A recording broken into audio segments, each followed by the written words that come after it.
प्यारे बच्चों, कैसे हैं आप सब। आज मैं आपके लिए लेकर आई हूँ एक नई कहानी। कहानी का शीर्षक है सुइयों वाला पेड़।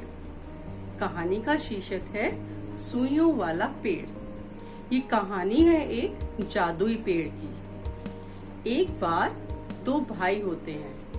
जो बड़ा भाई होता है वो बहुत धूर्त था। वो हमेशा अपने छोटे भाई को तंग करता रहता था।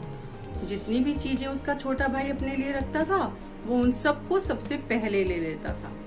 अगर छोटा वाला भाई कुछ खाने के लिए रखता था तो वो झट से उससे छीन लेता था, और अगर वो उससे मांगता था तो वो उसकी पिटाई भी कर देता था। हर चीज में उसका लालच हमेशा रहता था। इसी वजह से जो छोटा भाई था वो उससे डरा हुआ रहता था। एक दिन की बात है, जो बड़ा भाई था वो जंगल में लकड़ियां लेने गया। जब वो जंगल में जा रहा था तो उसकी धुरता वहां पर भी चालू रही। जिन पेड़ों की लकड़ियां सूखी हुई थी वो उन्हें तो ले ही रहा था, साथ ही साथ चलते हुए वो जितने भी पेड़ पड़ रहे थे उनकी जितनी भी डालियां थी उन्हें वो तोड़ता हुआ जा रहा था।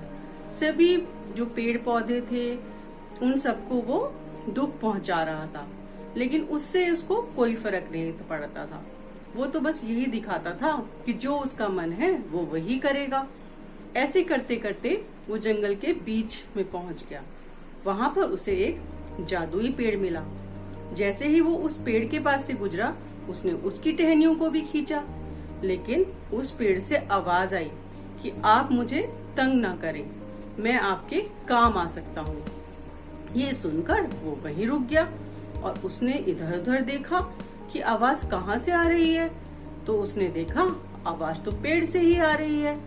तो उसने कहा कि आप मेरी मदद कैसे कर सकते हैं, आपकी तो सारी की सारी डालियां हरी हैं और मुझे तो सूखी लकड़ियां चाहिए जिसे कि मैं बाजार में बेच सकूं और कुछ पैसे ले सकूं।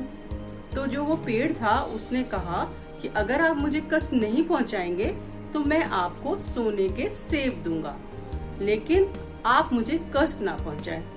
ये सुनकर वो खुश हो गया और जो पेड़ था उसने उसे सोने के कुछ सेब दे दिए।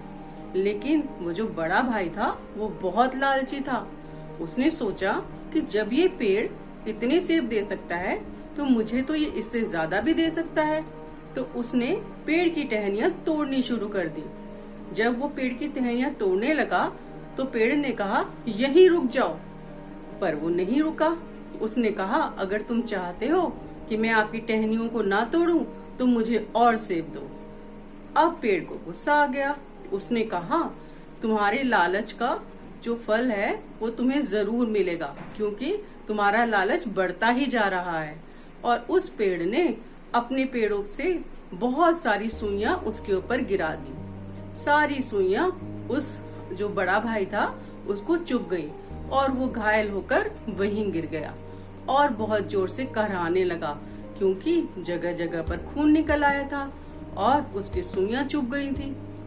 जब शाम तक बड़ा भाई घर नहीं आया तो छोटे भाई को उसकी चिंता होने लगी। वो उसे ढूंढता ढूंढता जंगल में आया। जंगल में आकर उसने देखा कि भाई तो पेड़ के नीचे गिरा हुआ है और उसके शरीर से जगह जगह पर खून निकल रखा है। वो बहुत घायल अवस्था में है। वो भागकर अपने भाई के पास गया और बहुत दुखी हुआ और धीरे धीरे उसकी सुइयां निकालने लगा। अब बड़े भाई को अपनी गलती समझ में आई कि मैं तो हमेशा इसे तंग करता रहता था, लेकिन फिर भी ये मुझे ढूंढता हुआ यहाँ तक आया और अब ये मेरी सहायता भी कर रहा है। वो बेचारा मन ही मन बहुत दुखी हुआ। ये सब देख रहा था वो पेड़, जो जादुई पेड़ था, वो ये सब देख रहा था कि छोटा भाई किस तरह बड़े भाई की मदद कर रहा था। लेकिन पेड़ तो जादुई था। उसको ये भी समझ में आ गया था कि बड़े भाई के जो हृदय है वो अब परिवर्तित हो चुका है और वो अपने किए पर शर्मिंदा है। अब उस पेड़ से फिर आवाज आई, आपने देखा कि दयालुता का असर कितना होता है। तो बड़े भाई ने क्षमा मांगी और कहा कि मैंने आपके साथ बहुत बुरा किया, आप मुझे क्षमा कर दीजिए। पेड़ मुस्कुराया और उसने वो जो सोने के सेब थे दोनों भाइयों को दे दिए और कहा कि हमेशा इस बात को याद रखिएगा, दयालुता और नम्रता से ही आप किसी से कुछ भी पा सकते हैं, लेकिन अगर आप किसी को तंग करेंगे, किसी का विश्वास तोड़ेंगे, तो आपको जीवन में कुछ नहीं मिल पाएगा। ये सुनकर बड़े भाई ने अब छोटे भाई से भी क्षमा मांगी और कहा कि मैं अब तुम्हें कभी तंग नहीं करूँगा। मैंने हमेशा से तुम्हें तंग किया है, पर अब मैं तुम्हें नहीं करूँगा। दोनों भाई खुशी खुशी अपने घर चले गए। तो कैसी लगी ये कहानी आपको? अच्छी लगी ना? क्या सीखा आपने इस कहानी से? यही कि हमें हमेशा सबके साथ नम्रता का व्यवहार करना चाहिए, सबकी मदद करनी चाहिए। अगर हम मदद नहीं करेंगे तो हमारा हाल भी वैसा ही होगा जैसा उस बड़े भाई का हुआ था।